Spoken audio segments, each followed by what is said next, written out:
This is the XNC Podcast, your Xbox newscast featuring Colteastwood, hosting industry interviews and gaming talk live on YouTube every Monday night at 5 p.m. on the West Coast, 8 p.m. on the East Coast.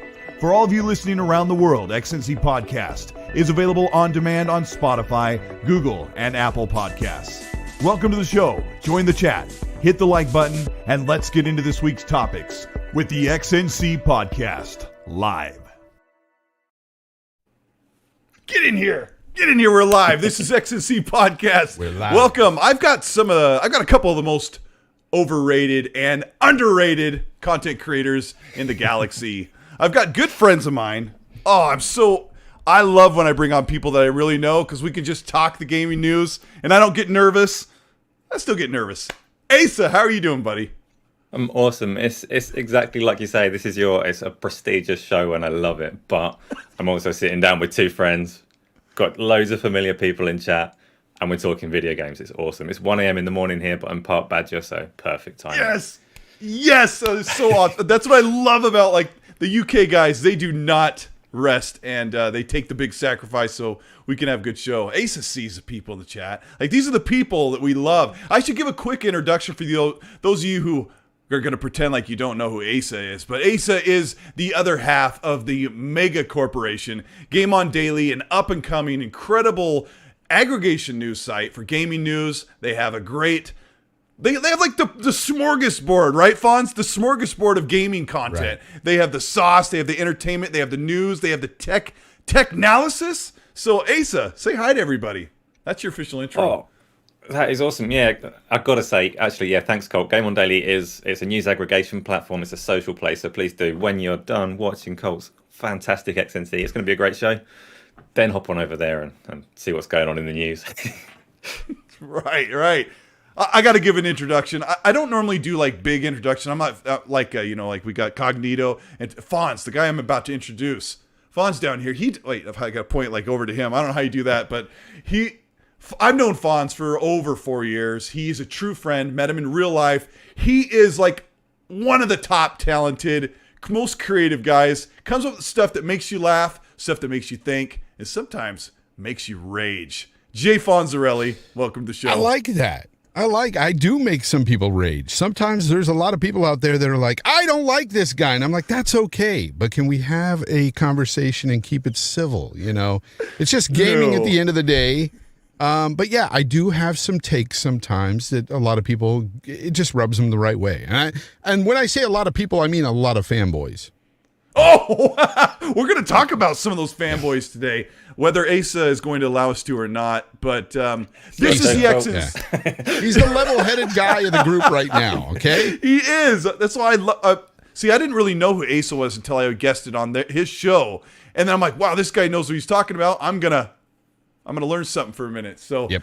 But hey, well, I got to give this is the XNC Podcast or the Xbox Newscast podcast. And I'm Colteastwood. I'm the host. And if you're listening after the fact, that's because we're on Anchor through Spotify, Google Podcasts, Pocket Podcasts, and a couple other platforms. But you're live right now on YouTube on the channel. And shout out to over 200, almost 300 people watching live. If you could take a second and move the chat out of the way, hit the like button, just to show your faith that maybe you're going to enjoy the show. We're going to do our best to entertain you and inform you. And I'll let Fonz entertain and I'll let Asa inform, and they'll kind of flip-flop back and forth, do below both. There we go. That's what I want to hear. Shout out to you, Anaconda. He's been a channel member for 22 months. That means that he's gone above and beyond to support the channel. He's got the Cortana custom emoji badge that I drew, and his comment is highlighted there in green. He says, please introduce Asa for what he is. He's a fervent fanboy. That is a lie, and you know it. That is awesome. I appreciate that. That's cool. Yeah, so, yeah, welcome to, what is Fonz putting up on screen? I hit the like button live on camera. Oh, wait a minute. Now, was that a folding phone? Yeah, that was my folding phone. Bring that back up and I'll look at the live feed. Oh my gosh. Yeah. Oh, come on, guys. Shout out to Fonz for having. But it's great to draw. Mine's more narrow because my stuff is all skewed. But see, yeah. He's got the same thing. Look at that. Oh my gosh, I can't believe this. And I just had this little dinky phone here. I feel terrible. Little. That's a note. A note. It's a note, but Huge. if I try to fold it, I think something terrible is going to happen. But Right. this All is Android here. Uh-oh. What does that mean? Yeah. I just saw the reflection on camera. My phone is filthy. I make my scrambled eggs on it. But Yeah. we've got a kind of a crazy show today. There's been some big news, but there's a couple of kind of touchy subjects we're gonna touch today. We're gonna have fun with it. I think we're gonna talk about those. But shout out to the chat. You guys are amazing. We got Mo B. Thank you so much for the $5 super chat. He says Colt, Asa, and the big homie Fonz. Let's go. So it's good to have a full house. All right. We're gonna have a good time. Let's start off by real quick. Asa, what have you been playing? Tell people what had you happy behind the controls. Right before this show, I've been playing Riftbreaker, so the Riftbreaker, on stream, and it's awesome fun. I don't know if you know it, but it combines real-time strategy base building, but rather than building like an army and training your infantry and your tanks and stuff, you are the army. You control a mech suit and you upgrade that instead, so it goes twin-stick shooter. But it looks gorgeous, and the number of enemies have that it some throws real-time around. combat as well as The combat's very much real-time. It's like a twin-stick shooter. You start off in a pretty powerful mech, but you upgrade all your guns and stuff. You get into your explosives. I'm terrible at it. So I've been trying to get through this survival mode, but it has this Twitch integration. So I've got a Twitch channel that I stream on, and it lets the people that are watching vote on certain events every like 6 or 7 minutes. And those pricks keep on like dropping meteors on me. I hope that's okay to say. They keep dropping meteor shells onto my face. Yep. Wow, because I love it. I say that in the fondest of terms. It's an awesome little community, but it's making the game hard. But it's got the audience kind of helping you play the game in the worst way possible.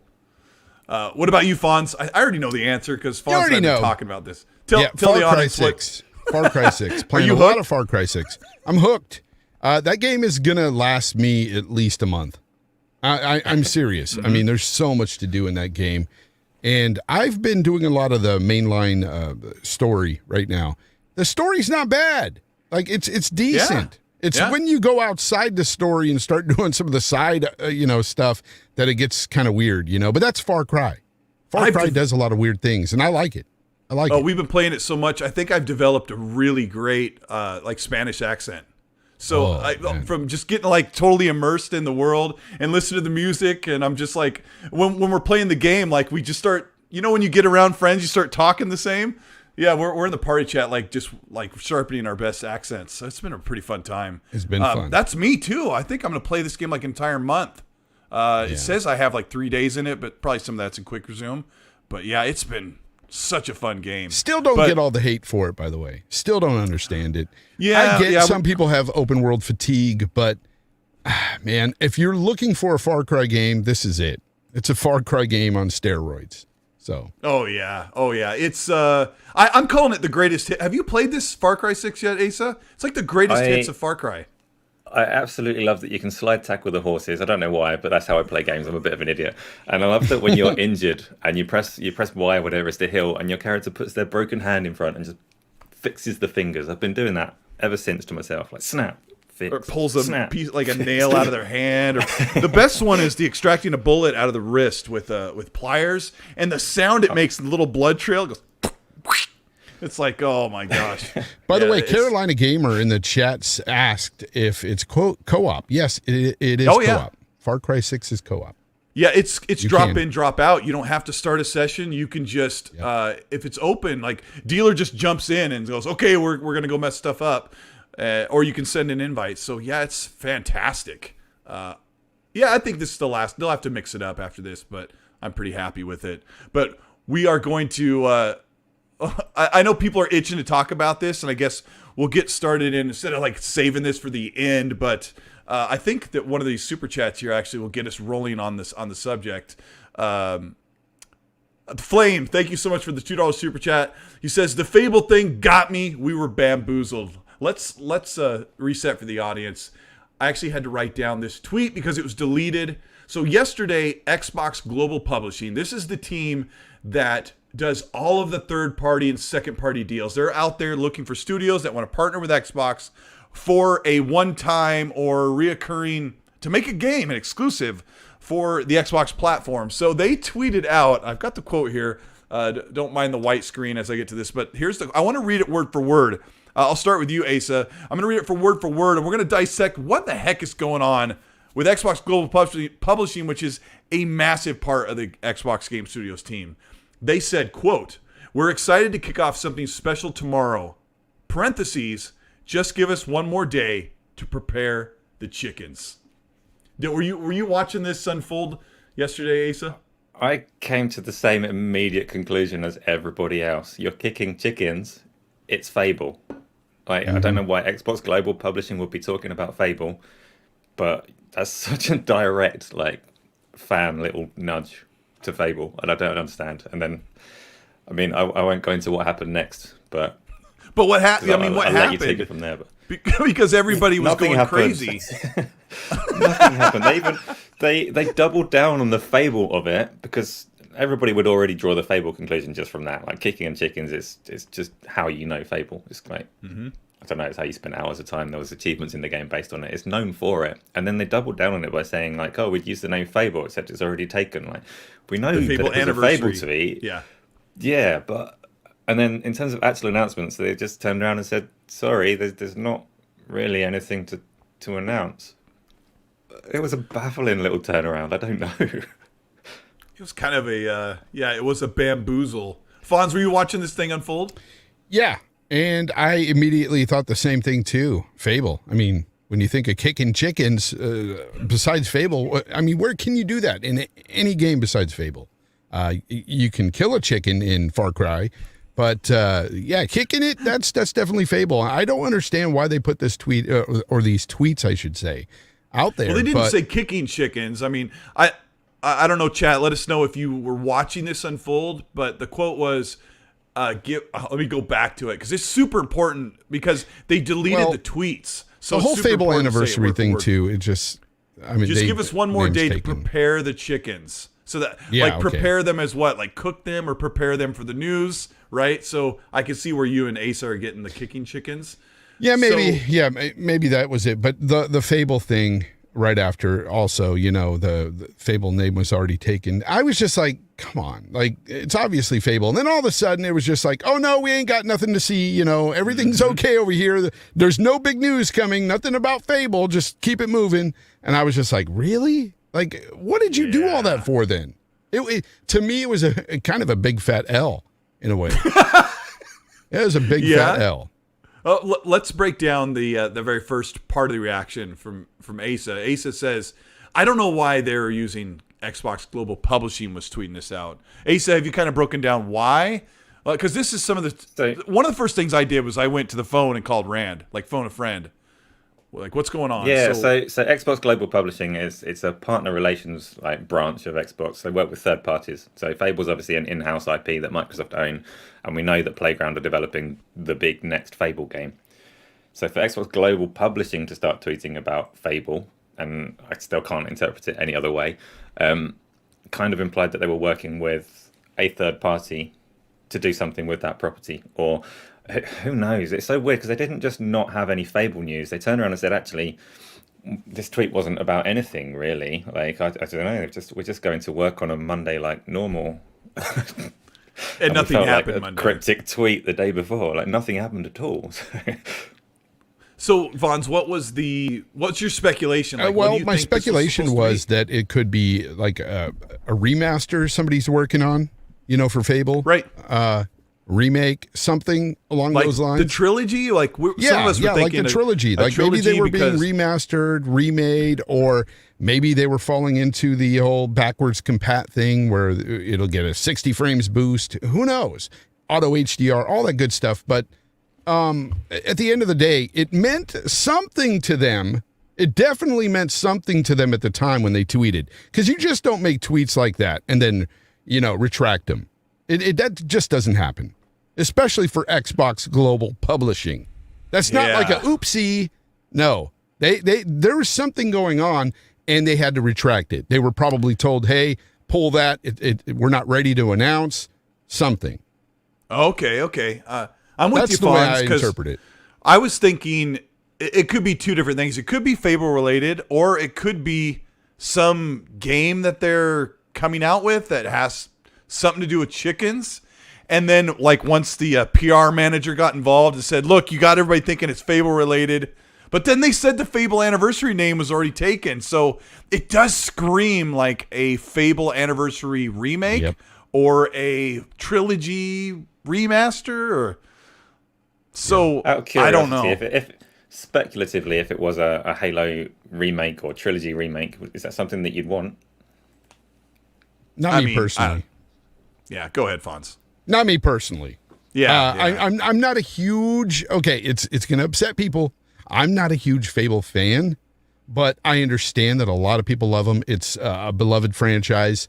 For me, I was an adult at the time, and I really didn't like the humor and stuff in the game. It didn't hit me. Okay, but I'm looking forward to the new Fable to see what they can do with that at Playground Games. So, of course, a remaster or a remake really doesn't do anything for me, but it would do a lot for a lot of Xbox gamers out there, for sure. Oh, Fonz, you're rubbing me up the wrong way.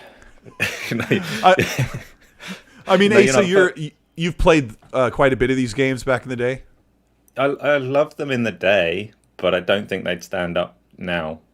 So right, I agree. A remake, maybe, but a remaster, no, because they're all like so enclosed. It was like base Xbox, so technology's moved a long way.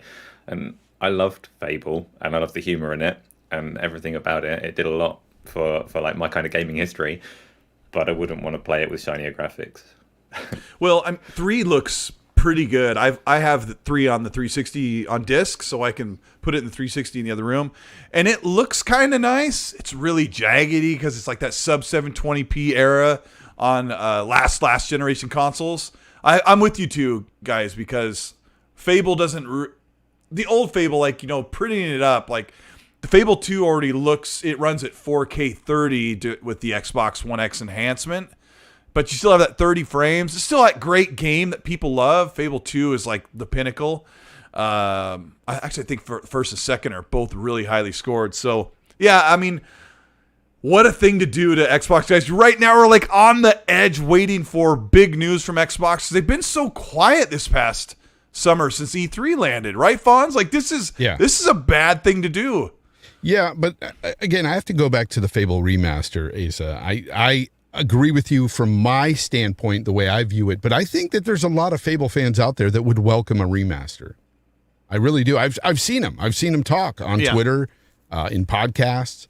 There are people that are really interested in remasters for some of these older games, and it just depends on the game for me. And for this one, not so much.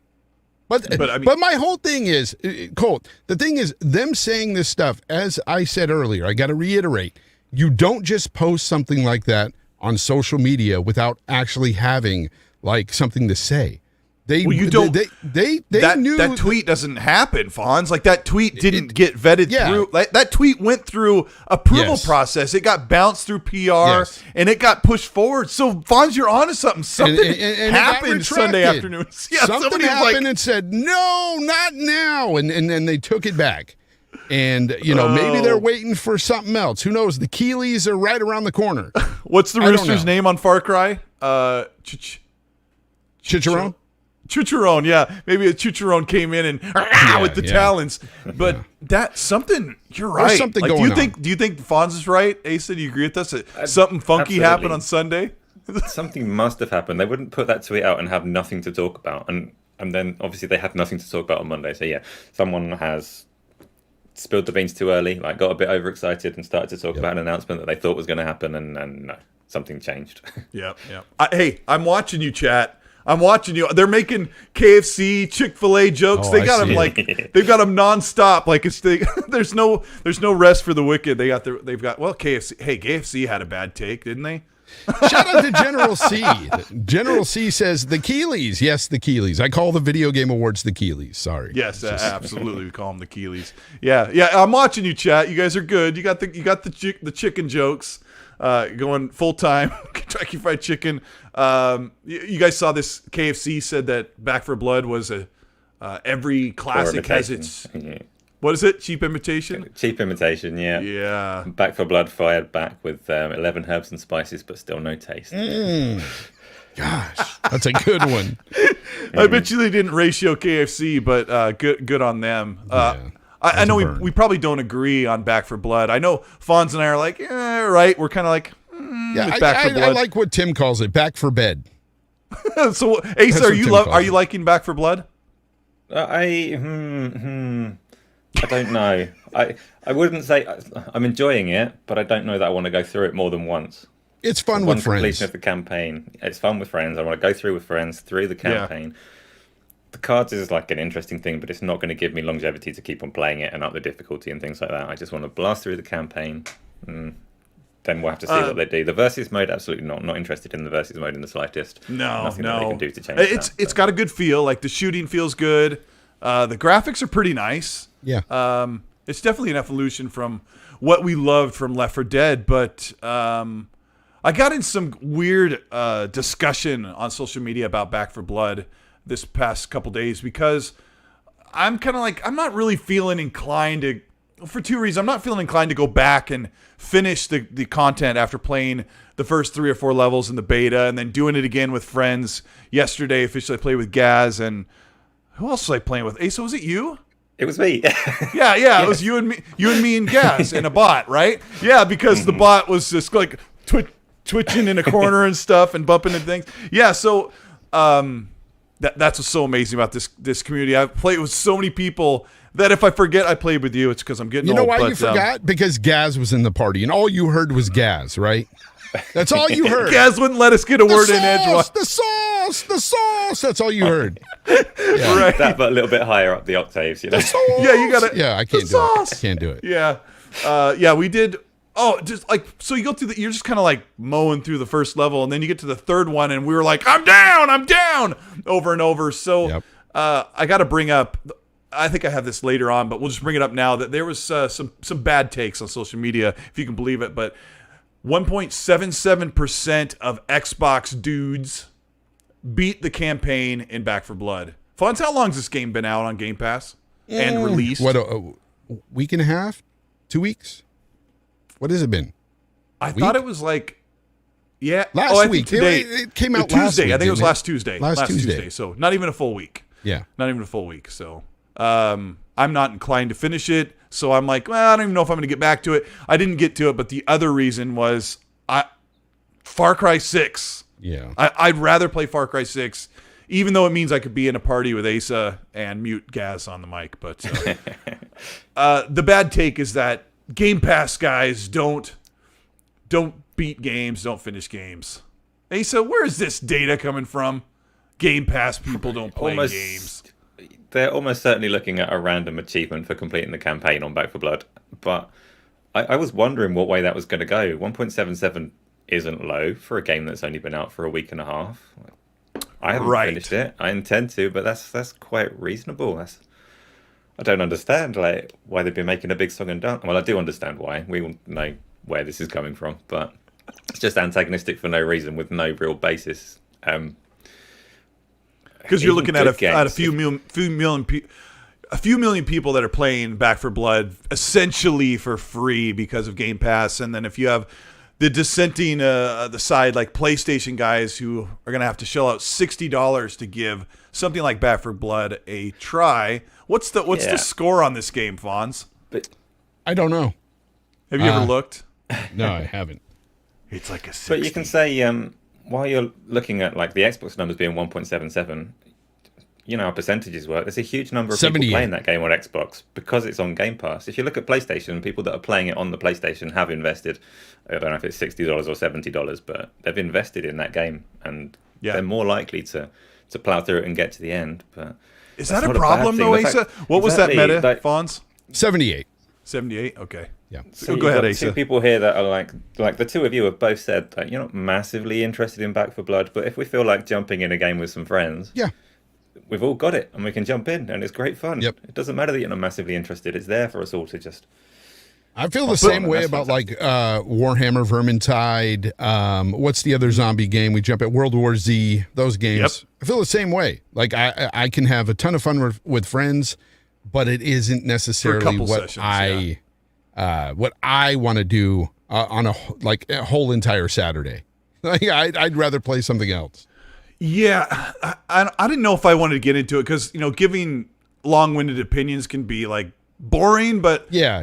let me just put it this way. There's certain games, like I love Dying Light and Dead Island as zombie games, but there's certain games like the ones you mentioned, Fonz, World War Z, Vermintide, and Back for Blood, where the enemies just keep pouring and pouring, and you just mow them down and mow them down.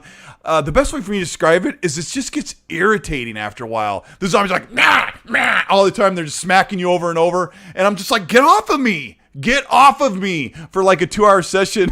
I mean, I say that a lot. And I used to like that sort of thing. But then you go over to a game like Far Cry or another game where you kind of just live in the world and do your thing and get into your action as you want. So maybe that's just why it just doesn't go for me. But at least you don't have to necessarily pay for these games. They're in Game Pass. That's what I wanted to ask you guys. Like, is this a problem? Because, if you're not a Game Pass subscriber and you're looking on the outside, like, like you look over the fence like Wilson from Tool Time and you're like, are you even finishing those games over there on Game Pass? Like, I feel like there's this opinion from a large amount of the community. Or maybe there's... yeah, that are like...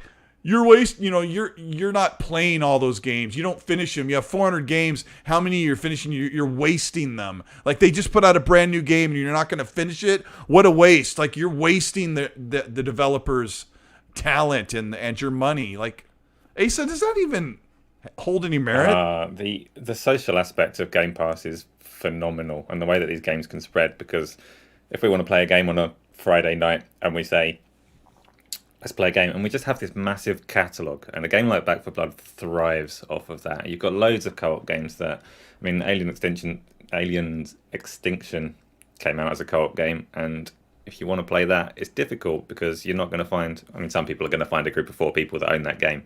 I don't know 4 people that own that game. I couldn't jump into that and play co-op. You got to talk your buddy into spending $40 or $60, right? Exactly, and we just got a selection of games. You can filter it to co-op. You can say, what do you fancy? Oh, we've all got all of these games. You might have a little download to do. That's the biggest hurdle at the moment, is you might have to download a game. Or SSD space. Always SSD space, yeah. But yeah, no, it's phenomenal. And we know, so we had Mike Rose talking about some of the numbers for Descenders being a multiplayer game and how it spread phenomenally because people play it and they introduce it to their friends and they introduce it to their friends. And a load of them can just download it, and those that can't want to get involved, so they go and get it, and it's great service. And they play together. Games. Yeah. He's talking about Mike Rose, who makes Descenders. It's an indie, right? It's an indie mountain biking game, mountain bike racing game. It's a really cool little game that if you have Game Pass, give it 15 minutes to see if you like it. I'm pretty sure you'll pop a couple achievements and say, hey, that's pretty cool that this team made this. I got to get to some super chats. They'll kind of pile up. But Ace Out Gamer, thanks for the $5. He said, that's super nice phone, Fins. You sure you don't buy $70 games with such a baller phone? Haha, just kidding. Sup, Asa and Colt. Fonz is what he meant to say when he said Fins. Yeah. I love doing the old translation when sometimes we write so fast. Cade Forever, thank you so much for the 5. He says, yo, Colt, should Xbox Publishing try and make a push in Korea? Blueprint and Fantagram are still around. Maybe a Kingdom Under Fire reboot. Cade's talking about some stuff that I have not played, but there are some pretty good studios in Korea, aren't they? Are you guys savvy on the Korean talent? I'm not. I'm not. Vaguely. So Korean developed games have a tendency to be particularly grindy. It's a very different market. So the whole pay to win kind of scenario isn't as frowned upon. But you can also say, so in terms of getting penetration into that market though, which doesn't necessarily mean developing games in that country, it means developing games that appeal to people over there. Korea has phenomenal internet. So I know. xCloud. Do you guys know about the PC bongs over in Korea and South Korea? You're probably like, what the heck is that? So PC bong is it's spelled for us over in the UK or America as PC bang, but they're these internet cafes that have you walk in and there's 50 gaming stations with top of the line PCs and big monitors. And you have touchscreen monitors and you can order food. They bring you noodles, hot dogs, drinks, you name it. Sushi. I'm there. Oh my gosh. So I was showing my kid these videos you sit down and the food is dirt cheap because there's like this girl that's an American. She goes, so this meal right here is like $6 American, because she paid whatever it was in the Korean currency. And she orders noodles, a side of sushi, some chips, a soda, and like a little like, Korean Twinkie or something. And she sits there and has access to like hundreds of games on a high-end PC, and they have a headset and gaming chair. Like, it is a dream. Something America and the UK doesn't have anything like that, do they, Asa? I'd hate that personally. I'd go in there and you'd have this wonderful PC with this really high-end hardware and this monitor that's covered in chip grease and barbecue sauce. And I just why a touch screen? No. Yeah. Apart from that. No, I mean, I would love to hang out with my friends there, but now, am I too old to go into a internet cafe and order noodles and play games for a Saturday? Oh man, it sounds so fun. No, would you do that, Fonz? Yes, of course. It's so awesome. Probably I love to gain eat, about 10 pounds on that Saturday. Yeah, for sure. Yep. Shout out to DJ with the $5. Thank you so much. He says Switch abuse. I don't know what he means. What we were talking about earlier, but I don't know either. But Switch abuse. Don't abuse your Switch. The General C, thank you so much for a 179 pounds super chat. He says Kojima's next title reveal at the Game Awards. Fonz, you're the resident expert of Kojima. I'm not an expert of Kojima. I have a particular look, the guy's all right, okay? The guy's decent at what he does, but I don't particularly like most of his games, okay? Yeah. Most of them are kind of weird, and, will they show a game of his at the awards? I would bet on it. Will it be the Xbox secret game? Who knows? But Asa? No, it's not the Xbox One. It's only for the PlayStation. Yeah. The Xbox One's too early. I think. I think the Xbox One is a real project, but they did their letter of intent earlier this year. They've not got anything to show yet. I'd be surprised if they do. Yeah, those things do take time, and that's the hard part.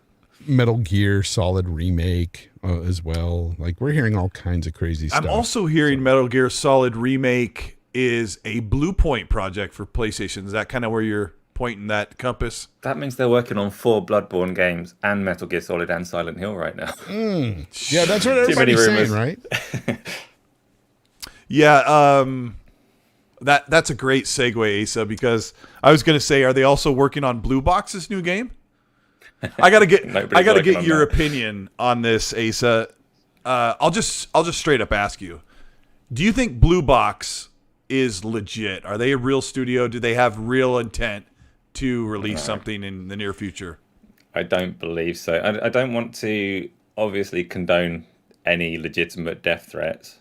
Yeah. But in this case, I'll be surprised if anyone has said anything to them. You don't believe that they've been threatened? Or not as much as when they were relevant in the news. They've been out of the news for a good month or two. So I just don't think that people have suddenly brought it up now. I could be wrong. And obviously, it's very serious. And people that are doing that on the internet it shouldn't be allowed on the internet or out of a basement. I don't know. It's sad to think, but I don't believe that studio has any intention of ever releasing a game. Oh, wow. Me either. Look at their history. They've never released anything. They've promised games and they've started. They have a partial game, right? And never came out with the games. People lost money to their Kickstarters and stuff, and they've just taken people's money at this point. And I don't trust them personally. Okay, I put a pin in that. I got a comment here on Chris Neal says at Colteastwood. Yes, they have those internet cafes here in Northern Virginia, just outside DC. Those, they are gaming cafes. Been around like 10 years. A big Korean population in the region he lives. So, wow, that would be awesome. I would love to check that out. But that's I'm on the other side of the U.S. over here in Washington State, and so I would love to do that. So Ace, the reason why I asked about Blue Point was one of my friends says he believes. I don't agree with him, but he says that Blue Point is one guy trolling the PlayStation fans, trying to get them riled up and seeing how far he can take it. Yes and no. I don't think that the intent of Bluepoint is to rile up fans. I think the intent of Bluepoint is to lead on their investors. That's the scam that I believe they're running. I think they are getting funding for this series of games that never come out. Again, this is I have no like evidence. I'm not alleging a crime here. I am, but not in any legal sense, right? I'm just like speculating from the outside. But yeah. Wow. Yeah. They put out that statement saying that it's just really bad. This kind of goes into one of those discussions about delays. Like today, we heard that Elden Ring is being delayed 1 month. People have been waiting for that game for almost 4 years. And the initial reaction on social media today was no when Elden Ring got delayed. Fonz, do you think the gamers really tolerate delays, or do they just pretend like they do? You mean pretend like they tolerate them? Yeah, you know what I mean? Like a delayed game is eventually a good game. The famous quote, right? No, I believe them 100%. People who post things like that, because honestly, I believe that. I think that a delayed game isn't a bad thing, especially if they need time to work on the game. If it needs polish, or if it's got issues, take all the time you need. I'm a very big proponent of that. When it comes to, I say just the opposite. I think a lot of people fake outrage sometimes. I think a lot of people say, oh my God, this is not coming out. And they get really upset and they go on a tirade. And it's like, what is that good for? Like, what are you doing? That's for attention.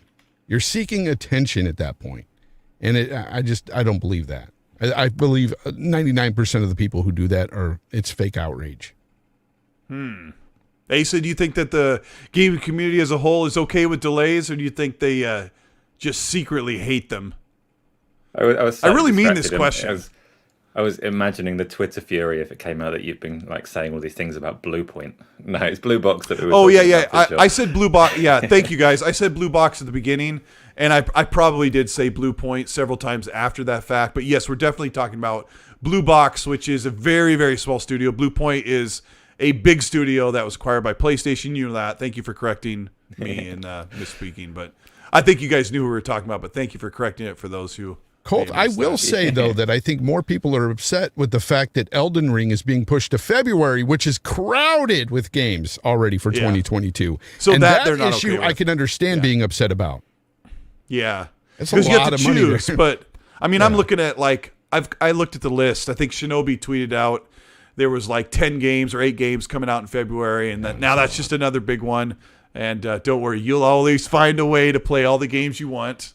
But that is not true. Horizon. I've got a backlog of about 1,000 that I've not played yet. Well, I mean, there's always the big ones. Catch a break. Don't you guys backlog some games that you might never finish? Can you admit that? I do that. Yeah. Yes. But the big ones get pushed to the top, never start, right? Including some big ones. Usually, if I start a game and I don't finish it, it's because I really just don't want to, and I don't like the game as much as I thought I did maybe when I started it, you know? Because if I really like a game, I'll go back and finish a game for sure. I mean, there's been a ton of games. I've gone back and finished a lot of games I never wanted to go back to because you just kind of forget about them, and I think it's always worth it. It's usually worth it. That's why I usually try to start one game and that's it, and try to play one game through before I start the next big game. You know, that's the way I've always done it. Like I know our friend Zocker87, he likes to jump around from games all the time, game to game to game. I can't do that, man. You can't do that. Can't do that. Yeah, I can't. I can't. I can't. You literally can't do that. Hey, we got a Risk It for the Biscuit. He's a good new friend of the show. He's from Australia. Yes. He's awesome. And they raised them right over there. They're amazing. Those Australian people. We're good friends. So Risk It for the Biscuit. Thank you so much for the $8 Australian dollar. I don't know what they call their dollars. They just call it dollar. I'm going to learn about that. But he says, only on Xbox. Jedi Knight Peter and I have been smashing through Back for Blood. It's been a laugh. It's been a one and done for all of us. We just need to kill the big bows. So he's finished the main campaign. And so he's part of the 1.77%. Let's see. Hargit Shani. We got to give a shout out to Hargit Shani, who's another amazing supporter of the channel. He's been a channel member for 4 months. He's got the Raz from Psychonauts 2 emoji badge. He says, "You're trying to make sense of the senseless. Haters gonna hate. Game Pass is working, and Pegasus Nation is obsessed with it." Oh boy, we love Pegasus Nation. Gotta give a shout out to Ramon G for saying, "Games, games, games. Xbox is a cookie monster that has to keep eating." There are a lot of games coming. Let me get a couple more of these and we'll get back to topics. Lord Star Killer X Series X01. Thank you so much for the $15 super chat. He says, "Great show with excellent guest Colt. Thumbs up." I mean, gotta have Asa and Fonz on. Gotta have them on. This is their second time returning to the show. So he says, "What's up, Fonz? What's up, Asa? Game Pass has unbeatable variety." Fact of this. Yep. So one last that's part of this blue box thing. As my voice goes out, live Flame shows. with the $2. He says, "Check out Nightmind's video." He must be on YouTube. I haven't checked him out. He says, "Check out their video on Blue Box scammers." He says, "Yeah, I wonder if he pulled together some really tasty evidence." So yeah, it's all over the internet. All the scams they've pulled. Yeah. I mean, I kind of look at it like their small team has bit off more than they can chew. I've been there. Like I make videos once a week, and I want people to check out my video. You got to entice people and bring them in. I think they capitalized on the PlayStation. I would agree with you if this happened maybe twice or 3 times, but this happened so many times with these Blue Box. Guys.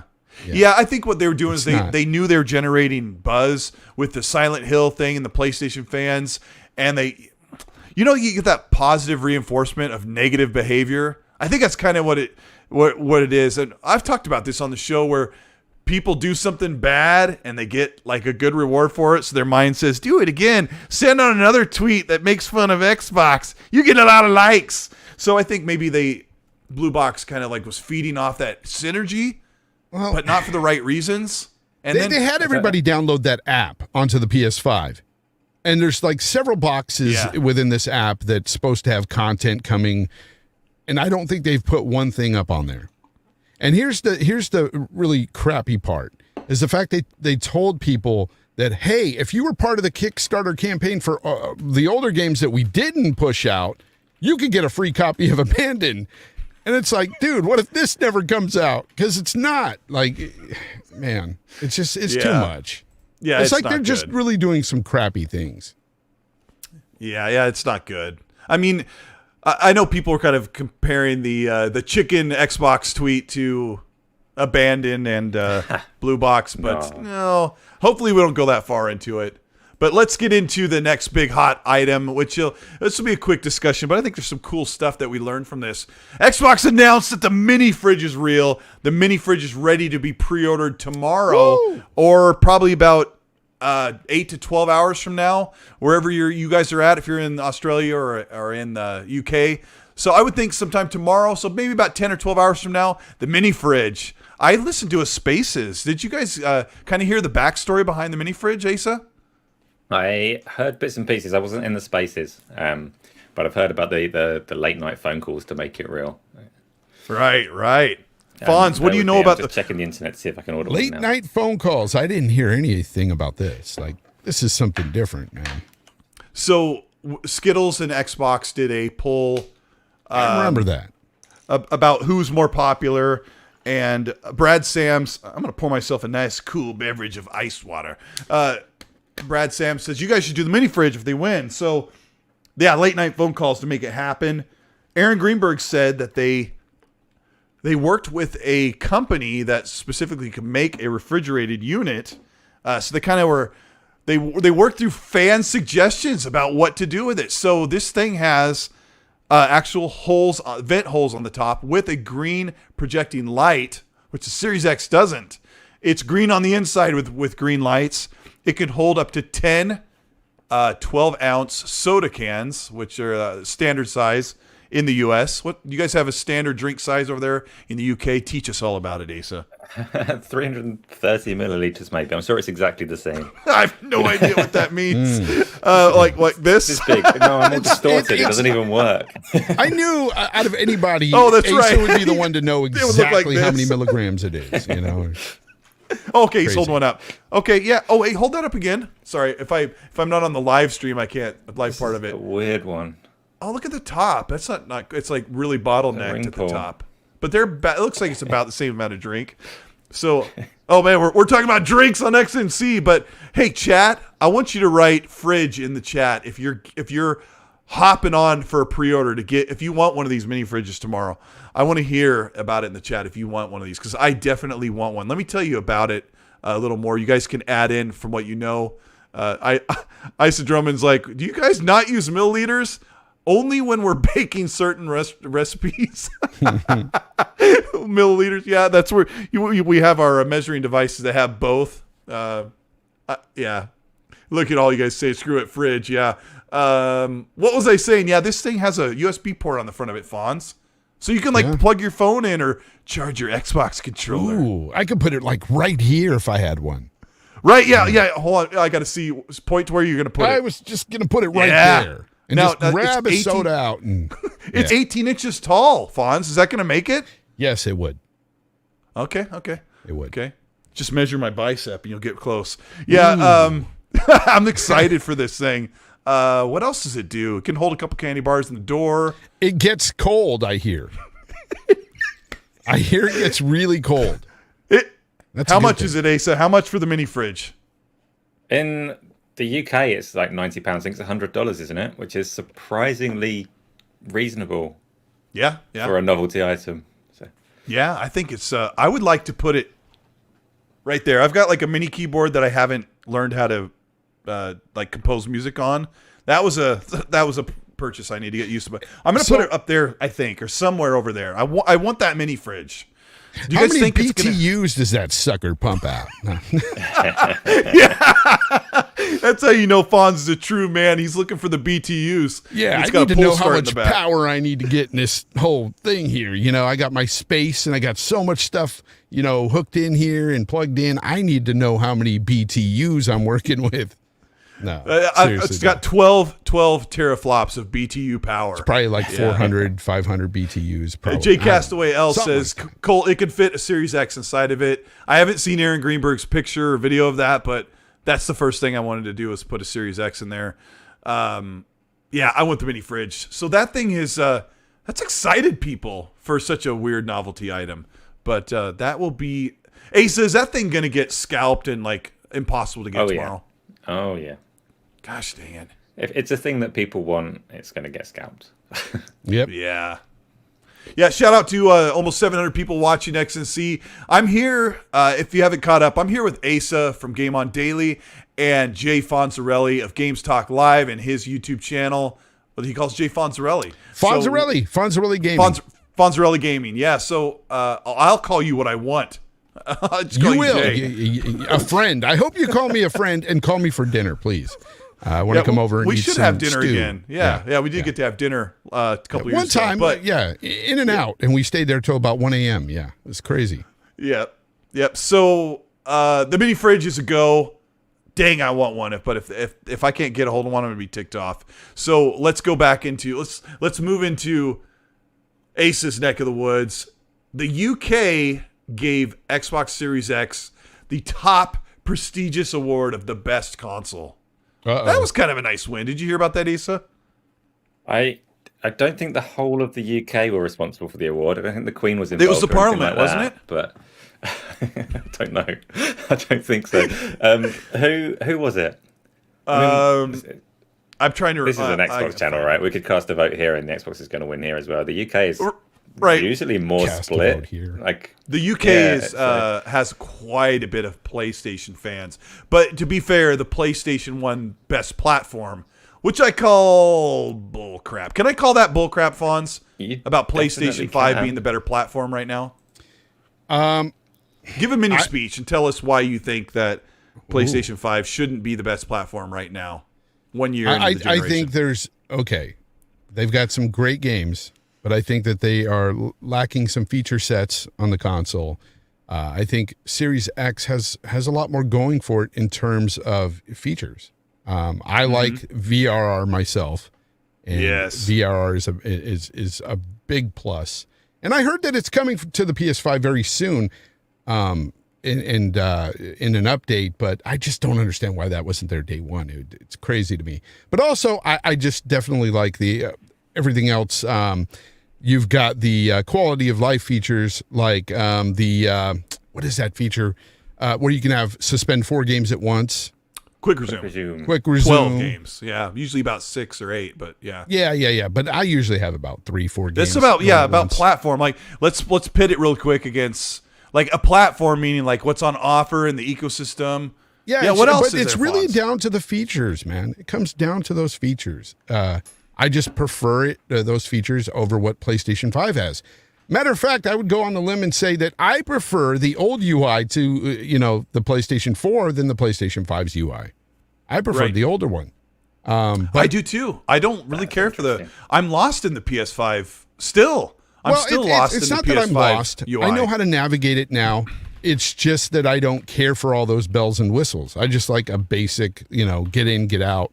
And that's what Xbox kind of does. Like it's really much easier to navigate, in my opinion. Yeah, well, I mean, we're used to it. It hasn't changed in 6 years or whatever. True. Yeah. That's interesting. So for me, this if they're trying to appease everyone by giving both consoles a prize, they've done it the wrong way around. Like if you're going to talk platform, that's where there's really a massive distinction between the two. The Xbox platform is huge. It encompasses obviously the PC and the streaming and all the rest of it, and Game Pass and all these sorts of things. So it says to me that they're trying to appease everyone and they don't actually know what either console has to offer. So they just handed out awards one each, to be fair, which is silly because and there's Asa a massive said difference in platforms. Asa just said it too. A huge one, and this goes out to RLE in the chat who's laughing, saying, "Oh, he hasn't said a word about games." Game Pass. Game Pass is a huge draw to the platform. I'm sorry, there's no value like Game Pass out there in gaming. Just none. Nothing compares. Yeah. What's up, Zocker, in the chat? Hey, RLE, let me help you out with the we haven't talked about games. We hadn't even gotten that far into the discussion. We just got started. Games on the Xbox, they're doing really well in 2021. More games and slightly higher rated. Now, I did a video about this about a month ago where I broke down all of the games that came out in 2021 for Xbox and PlayStation, and I think Xbox won by 0.5% over Open Critic ratings. So Xbox has brought out some really great stuff. Highlight for me is Ratchet & Clank Rift Apart on the PlayStation, and then I have several highlights on Xbox, like Flight Sim and Death's Door, right, Fonz? Death's Door is a massive... Death's Door was amazing. Killer game, and it's just been really good. And then you've got Halo and Forza coming out, which is going to be incredible. Psychonauts 2, another one I think is incredible. Yep, from an I don't care Xbox what Game anybody Studio. says about it. Yeah, really good. So yeah, games obviously are at the forefront, and it's so funny. Like what was it? Deathloop. I always say Death's Door. I always mix those two up. Death's Door's been a really great game for PlayStation as well, but it comes from an Xbox studio, so it's really telling about how this generation just got started, and the media has taken notice. They're really happy with both platforms in a time when Xbox, deservedly so, was looked down upon for not playing the game. So I'm glad they are. But let me hit a couple super chats. We got Hargit Chani with a $10 super chat. Thank you, Hargit. You are awesome. He says, we heard from both Phil and PlayStation about acquisitions. Why do you have to use that word? He said, Phil said they're certainly not done.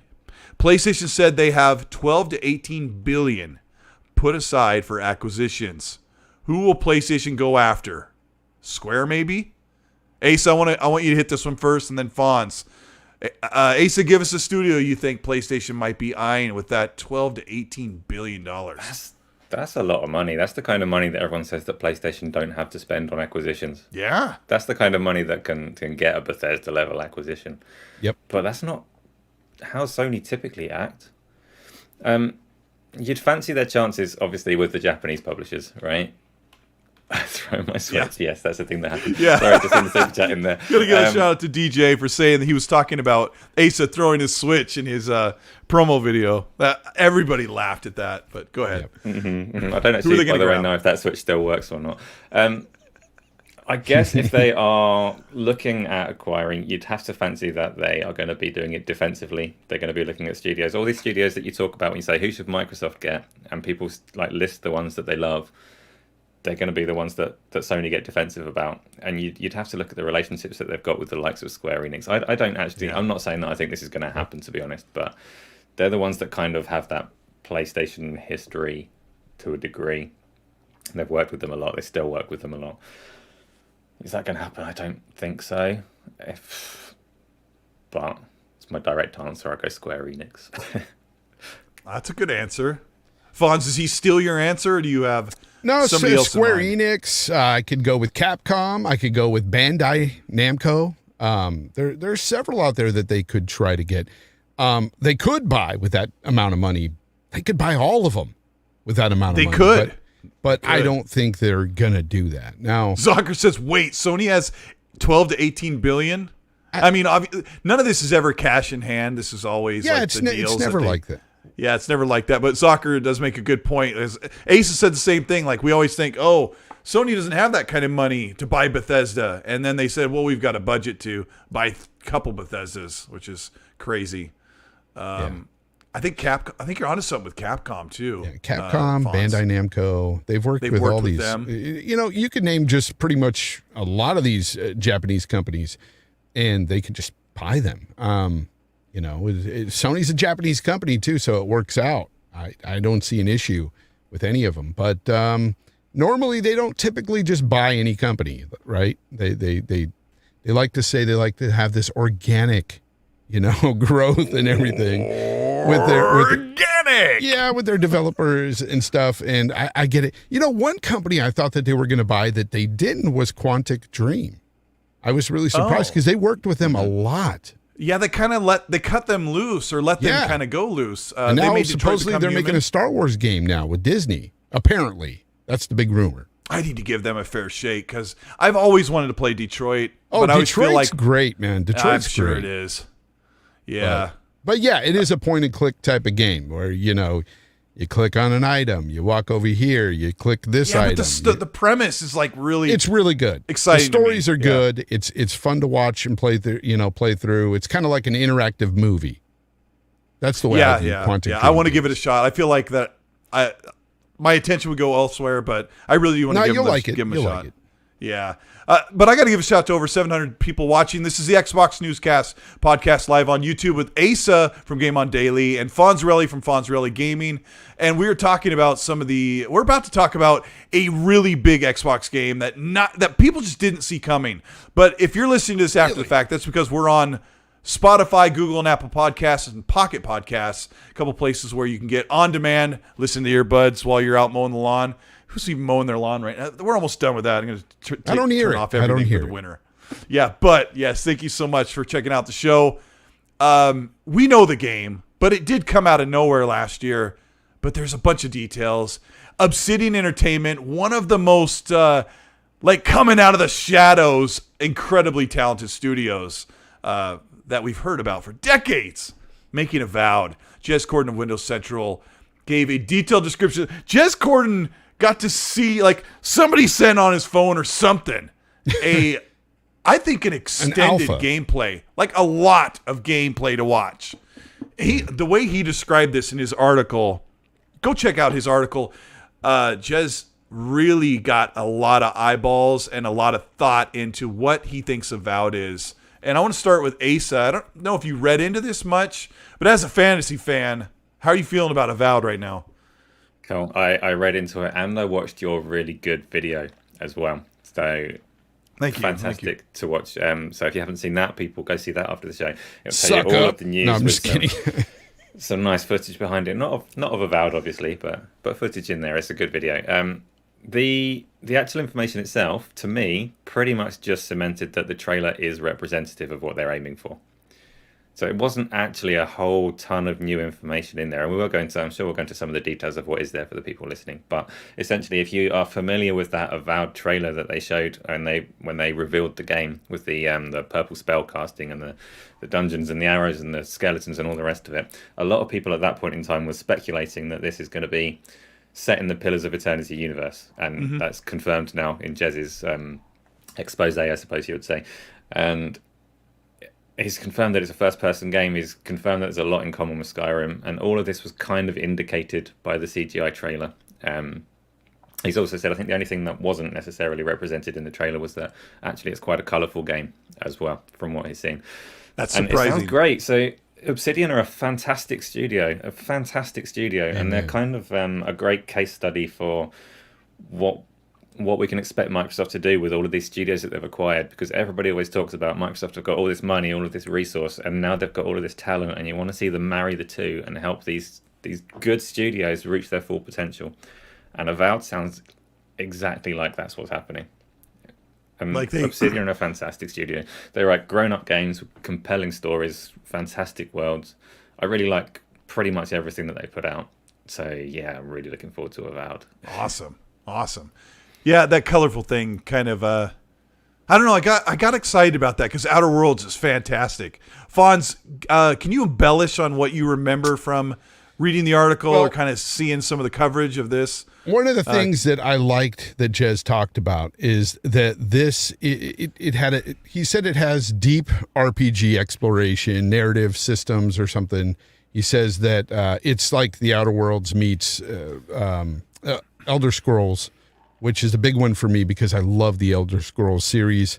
It has a lot of spells and stuff. Like you can two-hand spells or one-hand a sword and use spells in one hand. And so like the mechanics and the different playability here, it seems like it's going to be really cool, like really fun. And one thing he said is this, if Outer Worlds was Obsidian's take on Fallout, then this is their take on Elder Scrolls, right? I like that. I really like that. And I think that another thing, too, is the fact that he alludes to this being an open world thing where we don't know for sure, but because Outer Worlds, I love Outer Worlds. I'm not taking anything away from Outer Worlds. But one thing I did not care for was there was not a lot of exploration to be had because it was hub worlds.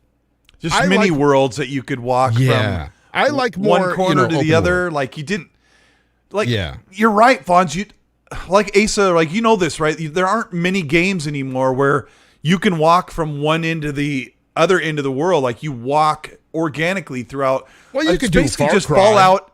Far Cry, you can do that, but yeah, you could do it in Far Cry. But I guess so. Basically, open world game. Like I want this to be a big open world experience, an expansive experience where I can go in and just like, hey, I want to go to that mountain over there and go to that mountain and explore. Hopefully, find some caves with a big drake in there. You know, something to get up. Oh, that's another thing. He said there was drakes, dragons, and all kinds of stuff, and it's set in the. He said some words that I didn't even try to reread on my. I ended up quoting a lot of his article because there wasn't anything I could do. Jez had eyes on. He described that experience of seeing the game so well that I don't normally do that in videos. The Pillars of Eternity world, which is very deep lore. It has very deep lore. So, I mean, go look it up, guys. Seriously, the Pillars of Eternity is a massive RPG. And I'm just looking forward to this so much. Ever since we heard about this, it had me at day one when I heard this is Obsidian's game. Because Obsidian, to me, has not put out anything that's bad. They just haven't. No, they did Alpha Protocol, which had a low score, but people swear by that game. It's like a Mass Effect spy thriller. Everything they haven't from them. Everything's been great. Fonz, you're right. Yeah. So Outer Worlds, I loved it. I can't wait for the second. I did too. Avowed, I can't wait for this. Obsidian, I've said this for a long time now. Obsidian is one of Microsoft's best teams, hands down.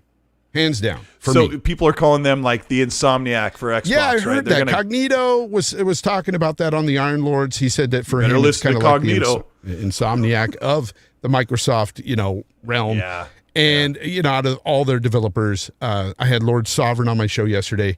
Yes. Awesome show. And he was talking about that as well. He felt the same way. And for me, it's like not quite there yet on something like, Insomniac level, but they can get there. And where I will say that they're the same way, they crank out stuff with a high, quality, level of quality. So that's what I feel about Obsidian. I think they're one of the best. Okay, remind me to get back to the open world part. We're going to talk about that here in a second. But Jedi Knight Peter with Australian 5 says, you can sign up for Elden Ring's closed beta on Bandai's website. So thank you for reminding about that, because people are like crossing their fingers that they get to try out the game before they can play it. Danny Passion Official with the $2 super chat. Thank you. He says, just saying hello. Let's go panel with 2 fire emojis. So thank you so much, Danny. Hoping you're having a good time enjoying the show. We got a lot of info to bring to you. So Risky for the Biscuit with an Australian $3. Thank you. He says Oz is not getting the mini fridge, and I'm pissed. So is that official? It's not coming? That sucks. But hey, maybe you could talk one of your friends in one of the regions getting you one, because I think it's got an AC adapter. So I think you might be able to make it work in your neck of the woods. I'm not sure. 108 Dragon, my man, says, I'm getting 2 mini fridges, one for my movie room and one for my YouTube studio. And I believe him. I believe him too. And if you take the one I'm trying to get, I'm going to come over and hang out in your YouTube studio with you. I'm going to take a soda out of your fridge. How do you feel about that? I'm going to pack Mountain Dew in there. I should give up the caffeine, but they're making a mini fridge. I got to keep the Mountain Dew going. I'll do one more. We'll skip back to the open world of Avowed. Lord Starkiller, thank you so much for the $5. He says, already have a Pepsi mini fridge. That'd be cool to see. We'll be trying to pre-order the Xbox mini fridge tomorrow. Maybe a full-size Series X fridge is next. Oh, can you imagine? I've heard that actually refrigerators are really high priced right now anyway. So we're lucky that this is $100 for a 1.5 feet tall. If you're in the United States, I don't know. I can't remember what the centimeters is. And we called it. We called the price, by the way, Colt. Yes, Fonz had it called. I have the tweet where you said I'm calling it. It's $99. Yep. So Fonz never loses. Let's talk about this open world, because Jez did say that there were. Shoot, I don't remember exactly what he said, but he said that there were indications to him that it was not hub world, that there were open worlds with caves and dungeons you could load into. Yeah, so awesome. I really hope it is. Skyrim's great, and I don't think I went back and played it recently. It's still a great game, but we played it so much, and I think Avowed has really different. There's guns in Avowed too. Did you know that, Asa? You have spells. You actually have musket type rifles. Yeah, the Fable kind of era. That's fine. Open world though, Avowed doesn't really lend itself to being hub worlds in the way that the Outer Worlds does. The Outer Worlds, like when Mass Effect came out back in the day, you're talking about whole planets. So you've got space travel. So hub worlds are kind of easy to implement. But if you're talking about a game that is more grounded, and I'm not talking about the game Grounded from Obsidian, obviously, but a game that's more grounded in a world, on foot, it would be quite difficult to execute with hub worlds. So I'm fairly sure it'll end up being pretty open. I don't want to preempt the super chat that you'll get to in a minute, but someone was talking about the tone of the game, which is really interesting as well, because Obsidian, obviously the Outer Worlds is funny throughout. It's really hard to tell what direction they're going to go with Avowed, if it's going to be this dark and gritty game like Skyrim more or less is, or if they're going to keep their kind of humor throughout the narrative. But I would think so too. It's not going to have the humor, I doubt. I really think the way this is being described anyway so far by Jez, it seems like it's going to have color, it's going to be full of life, but it's going to be Pillars of Eternity world, set in that world, which isn't funny at all. So it's good, because that'll be a new experience for me. Skyrim was my first Elder Scrolls game. Sorry, it's just how I was. I'm like a certain type of nerd. Like Skyrim really hit for me because it was felt like Lord of the Rings, which is something I really like. So I'll get to experience Pillars and Avowed in my own way. I gotta give a shout out to Gaz in the chat. He says, "All hail the falafel." Gaz, don't rewind the podcast. Don't worry, we weren't making fun of you. We weren't making fun of right? We didn't say anything, did we, guys? Yeah. You guys got to check out GameOn Daily's Last Sauce video. Asa wins an Academy Award for his portrayal, and I loved it. Don't watch Loved this it, Asa. video around your kids. All right, just don't ever. Lots of swear words. Gaz told me that there's gonna be a lot of swearing. I said, Are you gonna bleep it out? He goes, No, it's gonna be raw. And I'm like, and I was watching on my phone, going, just flinching, like, oh my gosh. Shout out to Safe. We need to get Safe in here too. He's the other great friend of those guys and friend of ours. So anyway, open world. So we voting. It's open world. Open world. Avowed. Hopefully. Okay. So you got spells. Like somebody in the chat said, I'm loving the Doctor Strange vibes that you're getting from the way you cast the spells. I'm liking that too. I'm really looking forward to it. Hey, so when are we going to see Avowed? Like, when are they going to show it? Oh, I don't do these rumors and speculation. Is it going to be at the Game Awards? No, it's not. We're going to see it early next year. That's my guess. Oh, okay. Wow. Well, I think we're going to see it. I think we're going to see it at E3 next year. I think this year, the Keeleys. We'll see it at the Keeleys? No, the Keeleys. We're going to get Hellblade 2 finally at the Keeleys. Just one game for Xbox at the Keeleys? Well, I think who knows? I hope they surprise us with something. And I want to be surprised by something. Not just like, here's Avowed, because we're kind of leading up to that. Like we're seeing Jez is talking about it, so you might be feeling, hey, it's going to be there. No, I want a real surprise. Outside of that, I don't know what they could show, man. Well, Hellblade 2 is one of those that I really think they will show. Yeah, I'm with you, Fonz. Compulsion's game, surely. They've got to be further along than Obsidian. Compulsion, huh? That's my there's buzz coming up about Compulsion. Zucker says Jez said the Game Awards are E3. What was that, Issa? Sorry. Compulsion. They've just started talking a little bit, so that would be my little guess for the Game Awards. But okay. Zucker says that Jez said at the Game Awards or all the way at E3.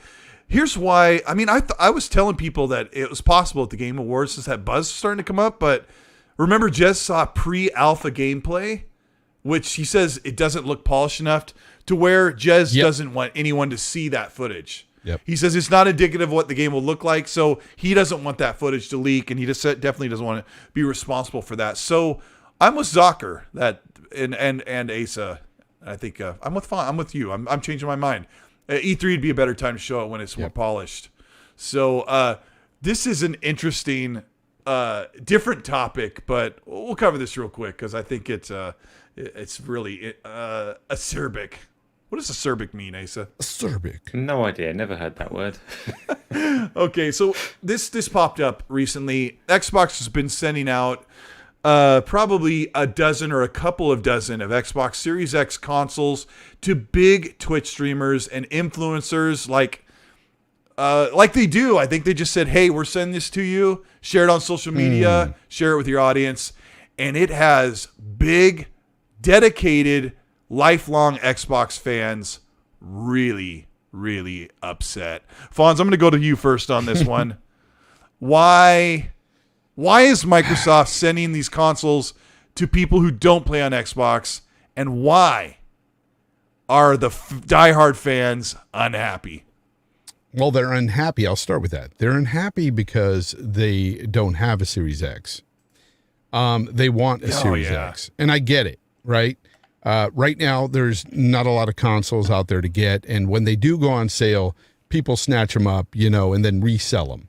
And it's just a bad thing with these guys that do that. But I get that part of it, but I also get what Microsoft is doing, and it's marketing, right? It's just this is what they do, and it's good marketing, honestly, because it does make people aware of these consoles. And not that people don't know about them, but when they see their favorite Twitch, personality or their favorite influencer on YouTube, and they're going, look, I got a Series X and it's amazing. These people it does rub off on people. And people will say, hey, I want a Series X too, because so-and-so has it. So I get that marketing as well. But, I've seen a lot of bad takes on Twitter. One of them was like, hey, why don't they stop doing this? This is ridiculous. And it's like people are putting themselves out there being fake outraged for others. They even have a Series X. And I think they're really outraged, though. Some people, I don't think they're outraged. I think some people are just looking for attention, and some people are doing it because they hate Xbox.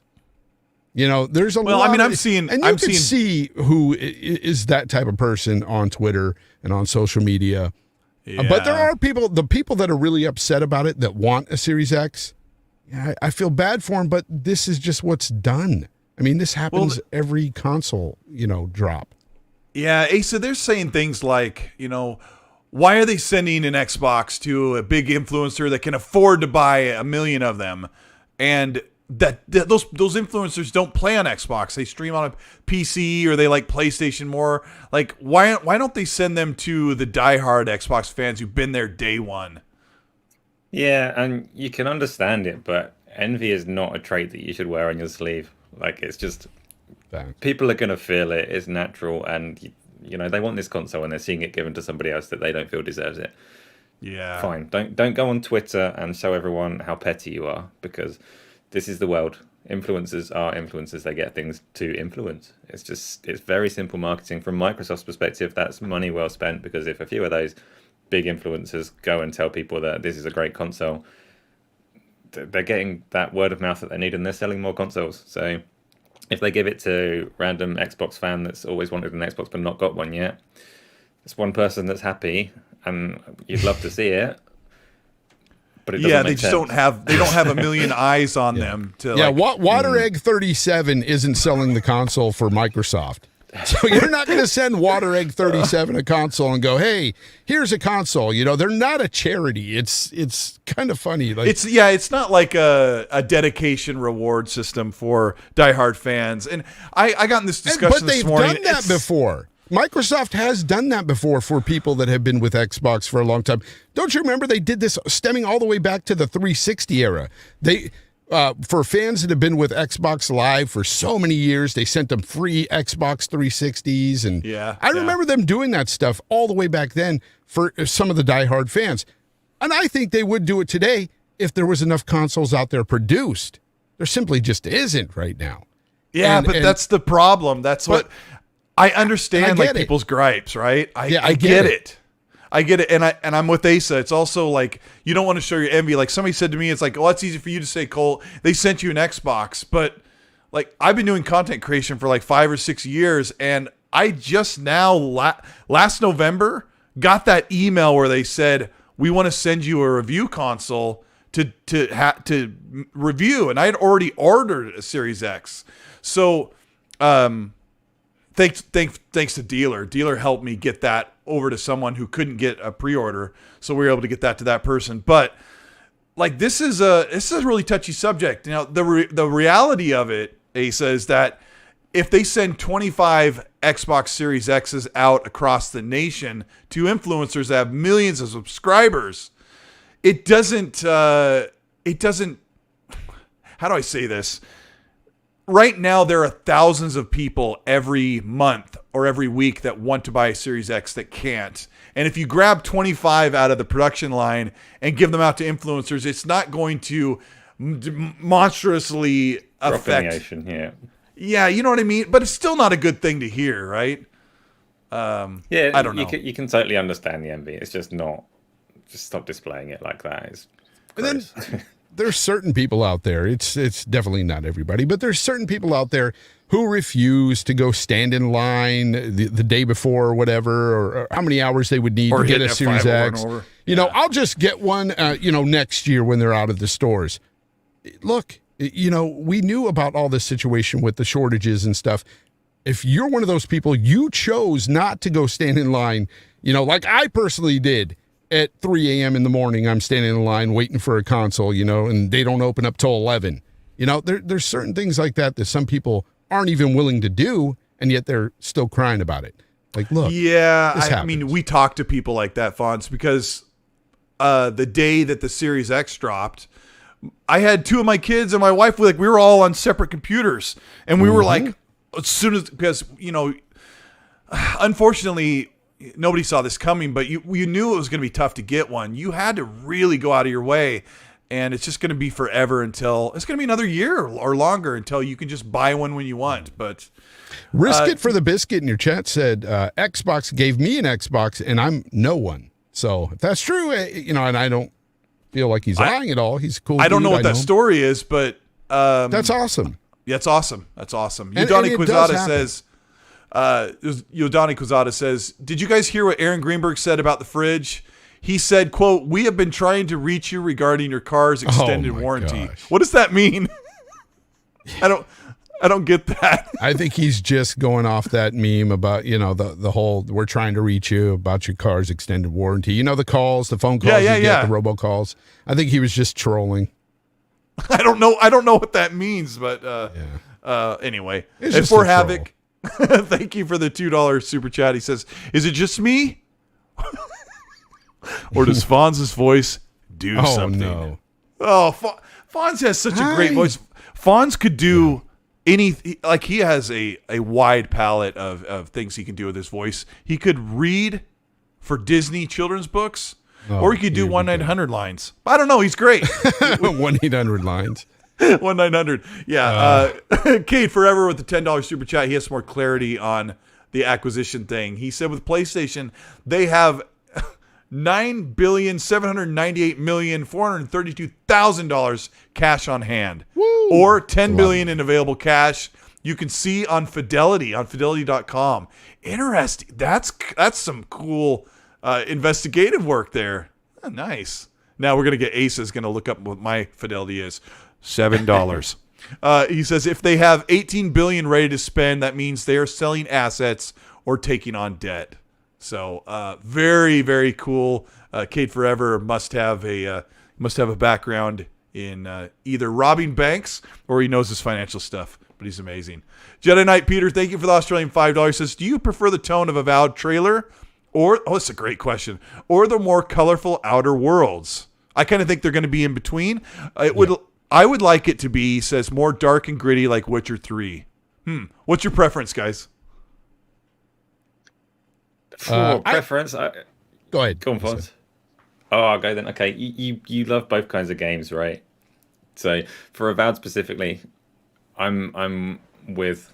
It was Jedi. I didn't catch the whole name, but I'm with that. I'd like to see more dark and gritty for that one. It's kind of implied in the trailer that it will be with the arrows through skeletons and all the rest of it. It's like not laugh out loud funny, as opposed to the Outer Worlds 2, which was a complete the trailer was just a parody of bad trailers, and it was great. Yeah. The tone of the Outer Worlds is fantastic, and I'd hope to see Avowed take a more serious tone because we know that Obsidian can do both. Okay. Fonz, you think I it's agree. going to be...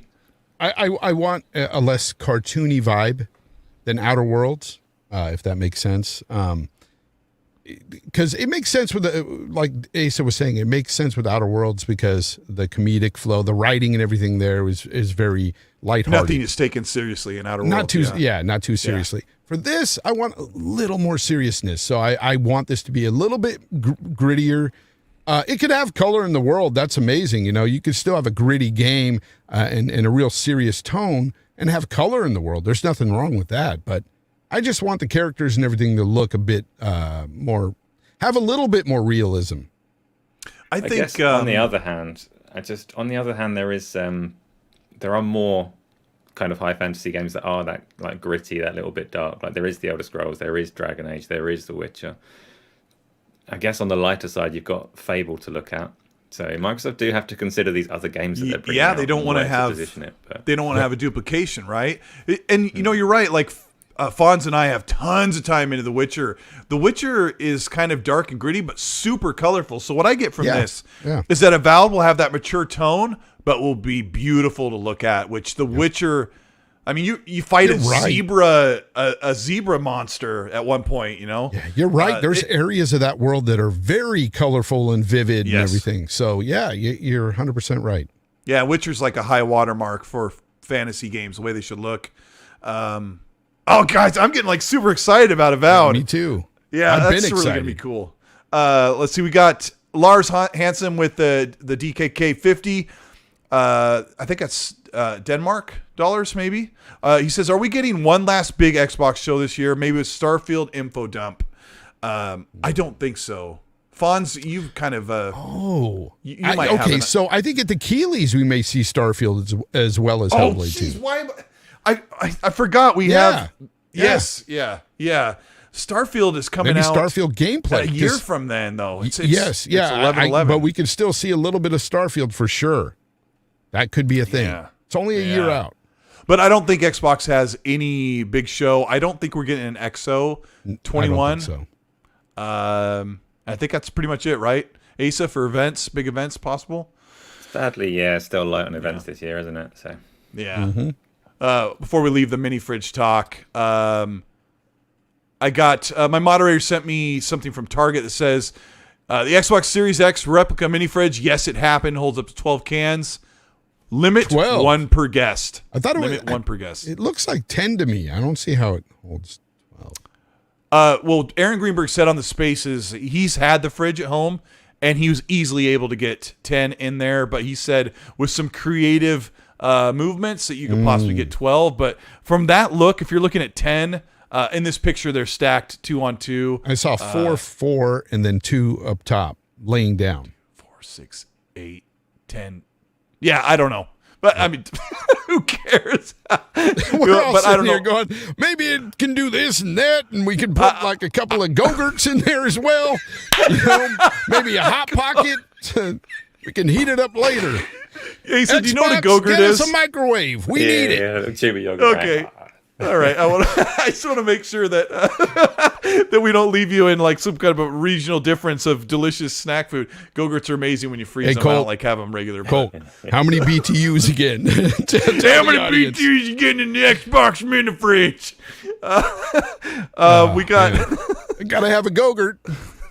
Yeah. Well, as I was saying, yeah, limit 1 per guest, but we got Nuisance with the $5 super chat. Thank you, Nuisance. He says, "Dear scalpers, please leave the fridge alone. Thank you, Xbox Mans." He says, signed Xbox Mans. The opposite. Well, we you were have to just say talking. the opposite. You have to say, "Dear scalpers, I don't even want an Xbox fridge." You need everybody to say that. Oh, yeah, that there's your only hope. no Yeah, demand. Colt, you're an influencer. I hate the my Xbox gosh. fridge. I'm gonna be Damn so. you, BTUs. Like, yeah, I'm gonna be so mad. How many BTUs you got in that thing? If I don't get one of those tomorrow, I'm gonna be a cranky guy. But Yeah. as we were talking about Witcher 3, the artist gamer with a $5 super chat. Thank you. He says, I got to ask this question to Fonz. Is Cyberpunk 2077 worth checking out on the Series X yet? I just got one last week. Woo! Been Yes. waiting to play that one. Yes. 100% yes. Me and Colt talk about this all the time. Look, I know there's like this patch coming for the Series X and S and the PlayStation 5 for Cyberpunk 2077, but me and Colt always talk about this. We don't think you're going to see much improvement, like over what we've got now. Like you'll see a slight improvement there for certain things, but it's generally going to look about the same. And it runs great now. There's not a lot of bugs like there were in the beginning. So I would definitely check it out. It's a great game, great freaking missions and stuff. Side missions are even cool. I think the side missions are even better than the main missions. And the main missions were good. So solid game. Check it out. Yeah, I agree. Definitely don't. play it. Yeah. No more woos I'd for say me. wait. Woo! I'd say wait. Yeah. I wanted to get Asa's. I'm sorry about that, Asa. Yes. Asa, speak your mind.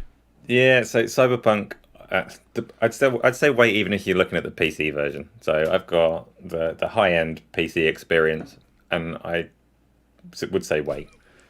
Even if it's not going to look all that much difference, if they just change the pedestrian behavior a little bit, the game is suddenly a lot better. Is that I don't- perhaps If going to they fix do. things like that? I'd be surprised if they don't address it. So I would wait that little while and get That's the so game much that it's fun. supposed to be.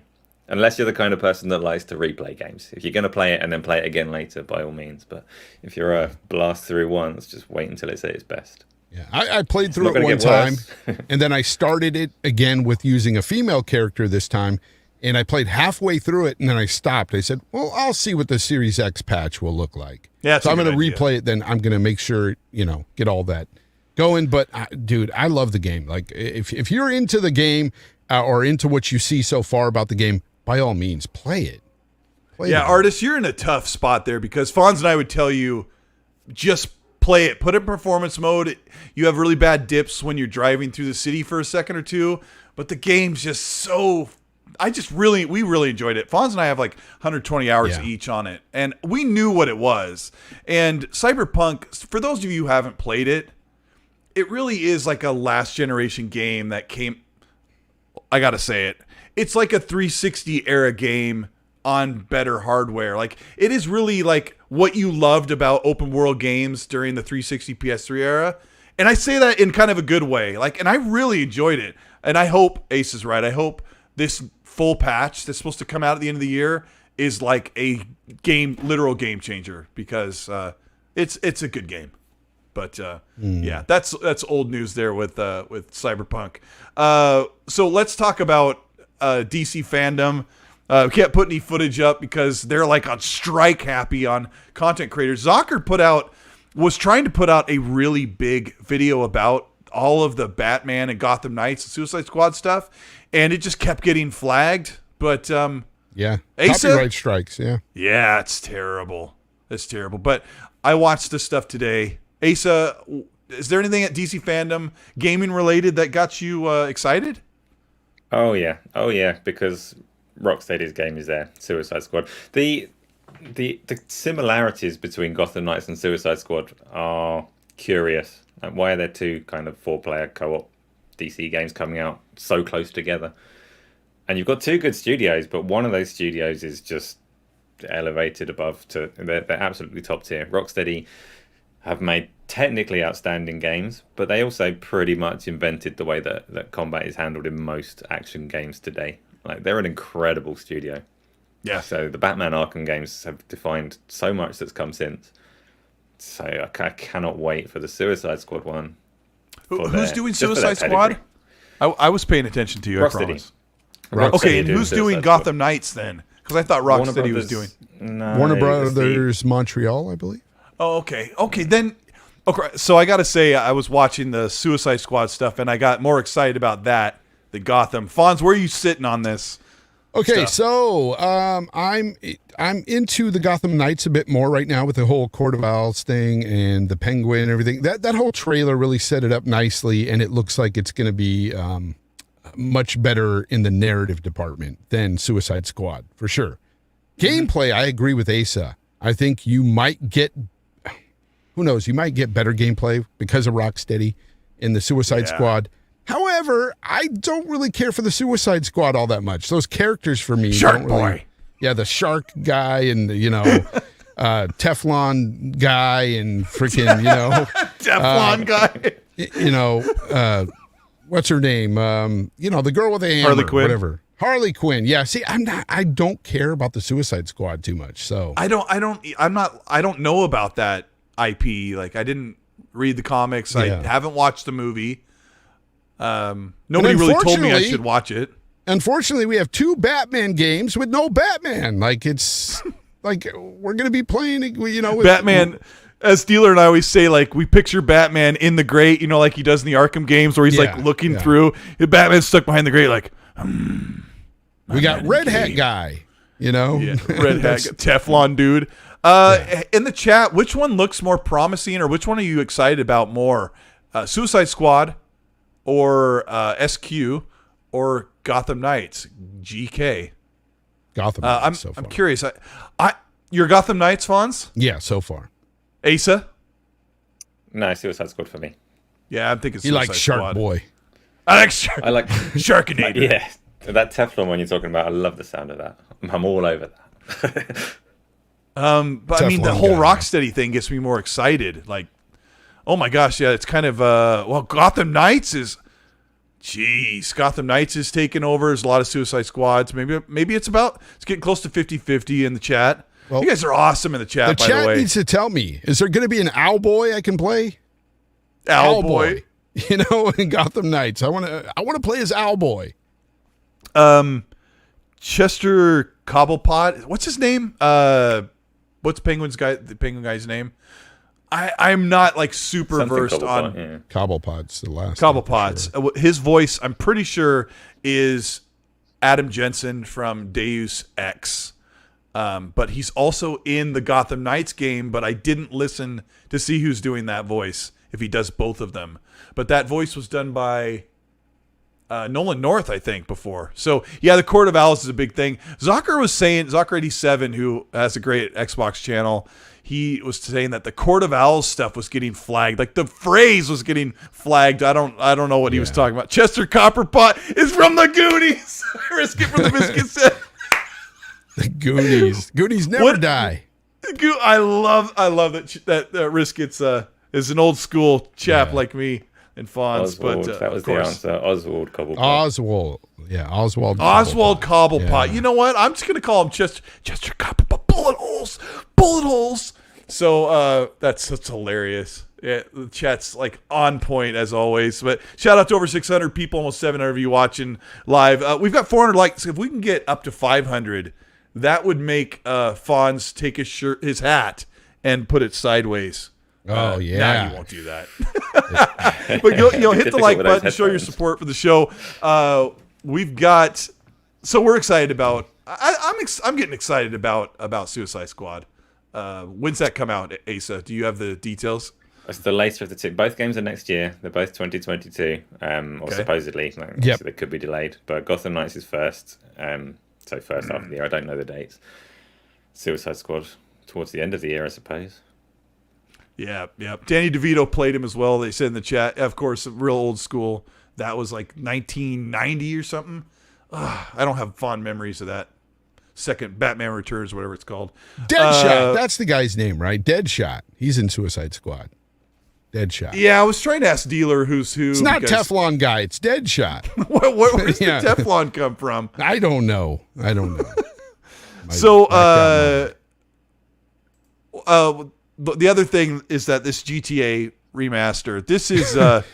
Hey, Colt, somebody said I should voice you in a game. I'm Colteastwood, and I'm going to kill you. You're not allowed to... I'm not allowed to do any woos on the mic anymore. Yeah. Woo! No.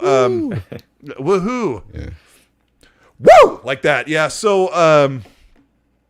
GTA remaster, the trilogy. I was super excited for this, and then they said that it's coming in. They haven't said. There's high speculation it's coming in December. Hey, speculation always turns into absolute fact. But this game's going to mobile. Are they phoning in this remaster, Asa? Yeah, it's a cash in of. I mean, it's an old game, and mobiles are a lot more powerful than the consoles that this game came out on. So it's not the end of the world that it's coming out on mobile. But I don't know. I can't get excited for the old Grand Theft Autos. I mean, you played them back in the day, didn't you? Do you know, I played them. I never got anywhere far with them. I always in those, like that era of Grand Theft Auto games, they kind of entice you into playing a wild criminal and going on a rampage and destroying as much as you can, and you get this notoriety and you get helicopters chasing you, and if you see those stars start to drop, you just start shooting more stuff, and then eventually you end up arrested or in hospital, and it basically wipes out everything that you've done in terms of progress, because you go, well, I'm not saving that. All your stuff's gone. Yeah, so all the get guns. Get good, yeah. Asa. Get good. It's not about getting good. No, though, I know what you're talking about. Right? The 5-star is real. They removed that in the. Speaking of removed, well, I was playing Grand Theft Auto San Andreas 360 version, which is this is kind of a weird twist. It's ported up from the mobile version to the Xbox 360, back compat on the Xbox One, and I was playing it on the Series X last month. The controls are absolutely terrible. Let me grab my controller. I talked about this in the show a couple weeks ago. How do I explain this? Shooting, you aim the gun with right trigger instead of, this is how you normally shoot a gun. Like in most shooters, this is how you hip fire, okay? If you're following along? Yes. This is how you shoot in Grand Theft Auto San Andreas. You hold the trigger that you normally shoot with to aim, and you don't push B. You push B to shoot. You don't push it. You're supposed to hold the button. There's like no recoil management. So you hold the aim button, or you hold the fire button and push B to shoot. And what I can't describe unless you play it is you can't move the camera at will while you're shooting. I don't even know how he played games like this back in the day. I'll throw my controller like Asa through a switch. So I'm pretty sure they're going to update those controls to modern because you can't play a game like that. But I don't know. Fonz and I played a lot of Vice City and San Andreas, right? San Andreas, Vice City. Yeah, of course. And I don't know if I want to go back to it. Like, it's just a remaster, right? It's not a remake, and it's not a remake as far as I've heard. Yeah, so I'm not going to go back to it. Okay, here's the thing, and I'm going to look at the camera and tell the people out there, stop playing Grand Theft Auto games. Just stop. So we can get GTA 6. Stop playing GTA Online. I want GTA 6. Yeah, okay. That's it. All right, I'm back. I want GTA 6. Yeah, you blacked out for a minute there. I want GTA 6. The GTA 5 remaster's coming next year, supposedly. No. Oh, Stop playing it. Don't buy it. Wait for GTA 6. That's it. Yeah, Arisket says stop paying money to 2K, but they actually pulled that San Andreas version I was playing last month. They pulled all those games off the store, so people can't play them. Here's where I think it gets terrible. I think they know that this remaster doesn't look that much better because San Andreas just looks a little nicer than the Xbox original version. A little bit. With this mobile version, but I bet you they really phoned in. And someone said that the control scheme is more like GTA 5, so it will be modernized. But I think it's not going to look nice. It's going to look super dated, and they've pulled those old legacy games off the store so people can no longer buy them. And I heard that I can't even reinstall. Yes. I should look. And I can't even reinstall San Andreas. Colt, here's the rumor. 3 games remastered, $70. $70. Oh, I didn't think about that. 70. Banger. So, yeah. Just put your wallet down. When you go to the counter with the 3 games in your hand, or you're going to buy it online, and you're about to put your credit card information in, just think about that. If you stop playing the game, hopefully one day Rockstar will come out with GTA 6 someday soon. Because they're just living off the cash cow of GTA, past GTA games, especially GTA 5. Yep. Why in the hell are we going to buy it for the 18th time next year? They will, though. People will buy it. Hey, Asa, did you know that there's been 5 Battlefield games since GTA 5 came out? I could have mapped it out, yeah. Yeah, that's a lot. For Havoc, thank you. No thank you, Havoc, for the $2 super chat. He says, sorry, Colt. Fonz is my new favorite. Y'all are great. Hey, for Havoc, get your butt over there and subscribe to Fonz's channel. Hey, check out his podcast on Sunday. Kick him out right now. No, I'm just kidding. I love you. I love you, make sure you. We're just having fun here, man. It's seriously. I just think it's a shame that Rockstar keeps just triple, quadruple, dipping into all these franchises. Like, make a new one. Like, I know they are. They probably already made GTA 6 last gen, and it's just sitting there. They're just laughing at us all. Well, you know what? Every giant eventually falls, and if you think about it, since Rockstar has been around, they've been delivering killer games. Yeah, and lately they've been. I love them. Red Dead Redemption 2 is incredible. Red Dead Redemption 2 is an example there, Rockstar behavior. So Grand Theft Auto, you've mentioned that they took these old ones off of the store to stop people being able to play them at that better price. They've gone after all of their community and fan projects as well to get all of those taken down. So anyone that's modded it to enhance it, they've gone after them legally, which is pretty low anyway. That's your fans you're attacking there. And then you think of things like Red Dead Redemption 2. Time and money and effort into those mods. They did that because they loved the games and it's fan projects. So it's not a nice way to treat them. But then you think of Red Dead Redemption 2. How many people have requested Series X enhancements for Red Dead Redemption 2? Yes, 60 frames per second, and you know that Microsoft would be all over it and would do all the work for it. And Take-Two are saying you better not, and that's sad. That's just not right. Mm-hmm. I mean, yeah. I mean, if you're going to be the biggest and the best, you got to act right for these people. They don't have to, because Grand Theft Auto 5 is still raking in loads of money, so they can carry on doing what they're doing, but it's a shame. And that's the only reason why I was pleading to the people, stop playing it, because we do need Grand Theft Auto 6 to come out already. I know exactly why. We need it. We need it. Yeah, I don't know. Everybody's clamoring for a game like this. That's why people are even looking over at Saints Row going, I guess you'll do for now. They're just waiting for another GTA-style game. You don't get open world city sandbox games hardly ever. No. I mean, I don't think we even got one last generation besides Crackdown 3 and Grand Theft Auto 5 again. Like, it's just like, did we get an open world sandbox city game where you get in and out of vehicles? Just Watch Dogs, I think it was the only one. Watch Dogs 1 and 2. Watch Dogs has been carrying that torch, yeah. Yeah, it's unfortunate. So there's a market there. But Saints Woke, yeah, I know. Hear me out on this one. I know we're not happy with Saints Row.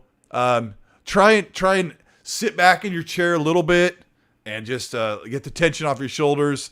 I know some things look super cringe, but I saw some gameplay. I think Fonz might be with me on this. Actually, it looks pretty fun. So there might be a fun factor there that'll be undeniable. And I hope, like, we don't want a game to just suck and fail, but I hope that Saints Row is super fun.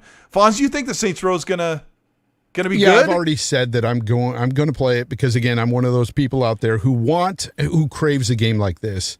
And Saints Row, honestly, it looks like it could be a ton of fun. It's one of those games you might want to play on mute, you know. It's one of those games you might just want to see the characters when they start talking, just mute your TV. And then as soon as they stop and it gets back to the action, turn it back up full blast and just have fun.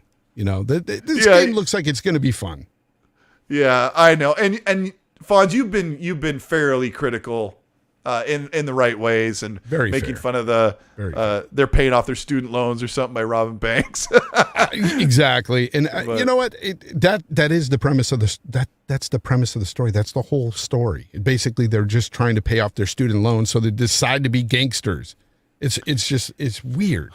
But gangsters just aren't prevalent. And one thing you have to remember, like when Saints Row came out, it was riffing off of San Andreas, but San Andreas took place in '92 at the pinnacle of like South LA, you know, in LA, like gang activity, right? And like that was like a big thing in pop culture as well. I'll say for this. Movies, music.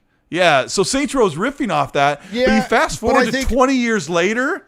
Yeah, I mean, but I think you'll see a lot of Bitcoin being brought up in Starbucks. Yeah. It's going to happen. Yeah. Like this, It's going to be that type of game, you know? Yeah, it reminds me a lot of Watch Dogs 2. I'm getting those vibes. Yeah, and I'm not. And I hated those characters in Watch Dogs 2. I didn't like that. Yeah, I didn't like that. But I got to give a shout out to the chat who more than once, people in the chat said, I would rather get a Sleeping Dogs 2. Asa, have you played Sleeping Dogs? I love Sleeping Dogs. That's such a good game. I would love to have a Sleeping Dogs 2 as well. That studio's gone. They went off. They were making an online version of it, and it got scrapped a long time ago. Really? I've been all over that as well. Yeah, yeah. Rather than the sequel that people were asking for, they started pushing it towards live service, and then it just got cancelled. But yeah, amazing. Yeah, that's fun. A great game that came out of nowhere. That evolved from another game. But yeah, that's old news. But I'm glad that you guys have really good taste. I know Fonz loves Sleeping Dogs as well, right? Yep. Yeah, we've talked about that. Well, let's wrap up the show. It's super late for Asa, and let's start with late Asa. For me too. Yep. It's almost 7 o'clock here, p.m. Are you done with work for the night, or do you have to go back tonight? No. I'm working day shift this week. Yeah. Shout out to Fonz for first time in like 7 years. Crazy. For not getting any sleep. Fonz is awesome. I had to make a last minute change today, and Fonz and I were talking on the phone. He's like, "I love to come in and save your show with Asa." Save your show. No, I said I'd fill in if you need, and it's great to be here. Yeah, of course, got to have Fonz. Really awesome to be here, man. I thank you very much for inviting me, even though I was your second choice or third choice or fourth choice. Who knows? But thank you. I appreciate it. Yeah, everyone canceled on me. Fonz, can you do me a solid and just put a cardboard cutout in front of your camera? I don't normally think about you when I need somebody, but hey, I got a spot and it's an hour away. Come on, that's basically what happened. No, seriously. Colt's been a great friend of mine for now 4 years. Awesome guy. And of course, I'd be here for you anytime, Colt. It's been a lot of fun. Asa, you're an awesome guy. I just met you a few months back and really like what you do and everything and love the company. It's great to be here. You can find me at Fonzerrelli Gaming, where I do my, I try to make videos. I haven't made one in like a couple of weeks, but that's because I've been real busy. But I will. But I do my whole freaking podcast there, Games Talk Live. every Sunday, 2 p.m. Pacific time, 5 p.m. East Coast. And I have a great time talking with people there. Usually one-on-ones, but sometimes I do one-on-two, whatever. But it's a lot like this show in a way. A lot like this show in a way. Yes, we really both is. try and run a very similar show to bring in some of everybody's favorite people. Fonz does a 1 hour show. He does a 5-question trivia. He's got the 80s aesthetic going on. So definitely check out his show in the afternoon, just a little bit after Iron Lords. Yep. Colt's been on the show. If you haven't seen my show, Colt's been on there. I've had all the Iron Lords on there. Yeah. I've had Gaz. I've had so many people from this community. And keep an eye out. Fonz is going to have some cool guests. He's going to have some cool guests come, so keep an eye out. Make sure you sub to Fonz. Yeah. Asa, it's time for the pitch. Tell him again this site and this channel that you're a part of and what to expect from you in the near future. Yep. I don't know. No idea. Some stuff. It's going to be great. Take it day by day. Seriously though, I mean, like you were just saying, Games Talk Live is a fantastic show every week, so do check out Fonz's channel. It's only an hour. Asa. Nice and concise and fun to watch. And obviously XNC is a great place to be. So I'm really happy to be here. It's great talking to you two as always. It's great talking to everyone in chat. Chat's been, I don't know, either the moderators have been on fire or chat's just really nice, like really good. Awesome moderators, yeah. Shout out to Happy Mom in the chat and for Fonz helping moderate. And I'm gonna go I think Lito's here too. Yeah, I'm going to go with both. Awesome moderators, awesome community behind it as well. So great, love it.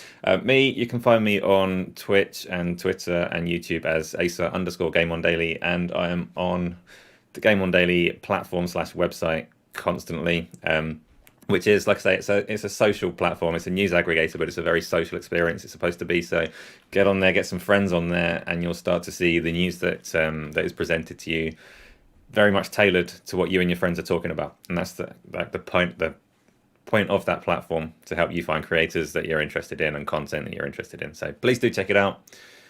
And yeah, that's it. Also, let me add, Asa, today when I was rounding out topics about what we were going to talk about, I do this very often. Go to GameOn Daily Live or GameOnDaily.com, and he's not selling it to you. It's a news aggregation site. So if you go to it, all of the recent gaming news is there in a short headline and a picture, and you click and it takes you directly to the actual article. So if you want to know what's been going on in the news, that is a place you should have bookmarked, Game On Daily, and you can no ads, and it has everything for gaming news. So it's a good place to be. So anyway, yeah. So what's the next thing, you guys? What's your next project? Are you doing more streams? I stream every day on Twitch. Gaz has another Source video coming that I'm absolutely terrified of. I tell you now, the way that he talks about this, it's going to be raw. But that's something to look forward to. And obviously we have every Saturday. I'm not going to math out the times across the world right now because it's like 3 a.m. here. But every Saturday we have our Go Live show as well. We've got some new things in the works that you'll find out about soon. What's your Twitch channel, Asa? Asa_GameOn Daily. Nice. Awesome. Yeah. Sometimes I'll join Asa in a game and he's like, Colt, I'm live streaming, so don't say anything crazy. He says that every time. But yeah, thank you so much. This is XNC, the Xbox Newscast podcast. And I'm Colt Eastwood. And you're listening to my beautiful voice. If you're on Spotify, Google, or Apple Podcasts, or Pocket Podcasts, or Pocket Rockers, right, Fonz? But yeah, thank you so much, guys, for checking out the show. This will be up on podcast platforms in the coming hour, and I will get timestamps up as soon as I can. You guys are amazing. Shout out to over 700 people that are watching live. Chat, you guys have a good night. Thank you, Asa and Fonz, and I'll see you on the show again real soon. Thank you, chat.